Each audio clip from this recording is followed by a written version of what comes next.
Hello guys, আশা করছি সবাই ভালো আছেন। আজকে দেখাবো কীভাবে ভিএলসি মিডিয়া প্লেয়ার থেকে ল্যাঙ্গুয়েজ চেঞ্জ করতে হয়। যদি অন্য কোনো ল্যাঙ্গুয়েজ দেওয়া থাকে আপনি কিভাবে চেঞ্জ করবেন। এই জন্য স্টার্ট মেনু থেকে আপনি প্রথমে ভিএলসি মিডিয়া প্লেয়ারটিকে ওপেন করে নেবেন। যদি আপনাদের ডেস্কটপে না থাকে এভাবে ওপেন করার পরে উপরে যে মেনুগুলো দেখতে পাচ্ছেন এগুলো অন্য ল্যাঙ্গুয়েজে আছে।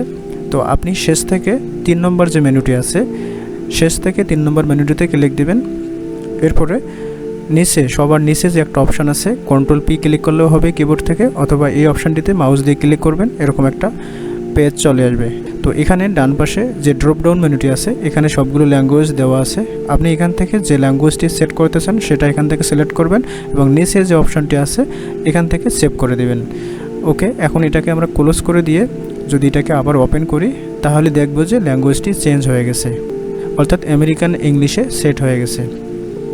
একইভাবে আপনি যখন অন্য কোনো ল্যাঙ্গুয়েজ সেট করবেন সেমভাবে আপনি এই ড্রপডাউন মেনুতে আসার পরে যে ল্যাঙ্গুয়েজটি আপনি সেট করতেছেন সেই ল্যাঙ্গুয়েজটি এখান থেকে সিলেক্ট করার পরে নিচে সেভ অপশানটিতে ক্লিক দিলে আপনার ভিএলসি মিডিয়া প্লেয়ারে সেই ল্যাঙ্গুয়েজটি সেট হয়ে যাবে। সবাইকে ধন্যবাদ। যদি ভিডিওটি ভালো লেগে থাকে অবশ্যই চ্যানেলটি সাবস্ক্রাইব করবেন।